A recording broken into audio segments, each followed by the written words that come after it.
हो गई है पीर पर्वत सी पिघलनी चाहिए, इस हिमालय से कोई गंगा निकलनी चाहिए।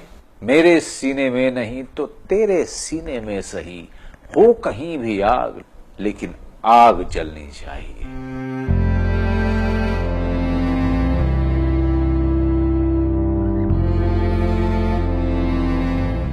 हिंदी कविताओं से मेरा प्रेम बचपन में शुरू हो गया था, या यूं कहें कि मेरी अभिनय की शुरुआत कविताओं से हुई थी।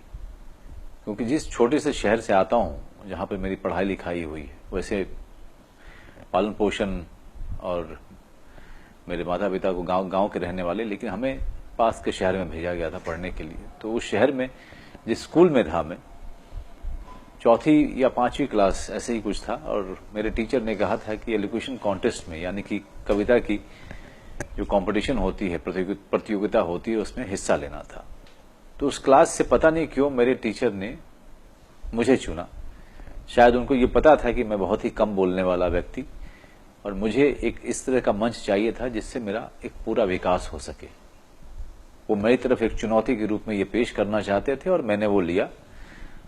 और मेरी पहली कविता थी हरिवंश राय बच्चन जी की, जो बीत गई सो बात गई। उसके बाद कविताओं से नाता बहुत ही गहरा जुड़ा, जो कि आज तक जुड़ा हुआ है।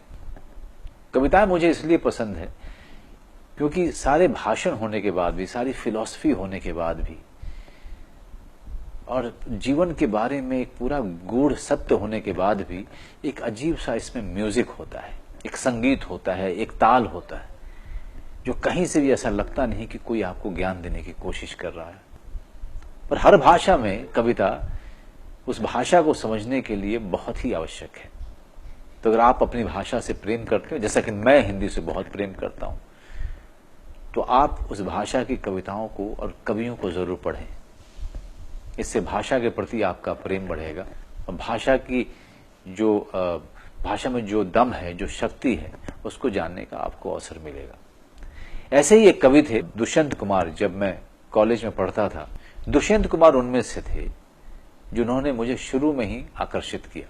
वो झकझोरते थे, वो आपको जगाते थे, आपके जो डबल स्टैंडर्ड है उससे वो बाहर निकालने की कोशिश करते थे। अपनी कविताओं के जरिए आपको एक ऐसा मनोरंजन देते थे जिससे कि आप अपने चारदीवारी से बाहर निकलकर लोगों के बारे में सोचें।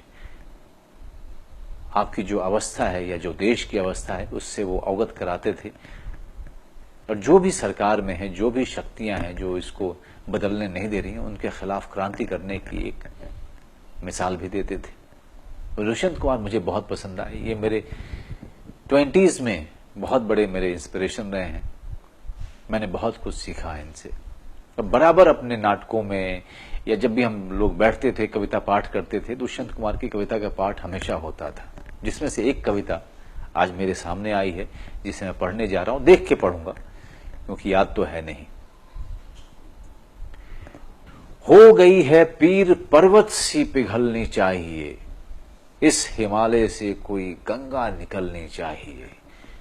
आज ये दीवार पर्दों की तरह हिलने लगी, शर्त थी लेकिन कि ये बुनियाद हिलनी चाहिए। हर सड़क पर, हर गली में, हर नगर, हर गांव में हाथ लहराते हुए हर लाश चलनी चाहिए। सिर्फ हंगामा खड़ा करना मेरा मकसद नहीं, मेरी कोशिश है कि ये सूरत बदलनी चाहिए। मेरे सीने में नहीं तो तेरे सीने में सही, हो कहीं भी आग लेकिन आग जलनी चाहिए।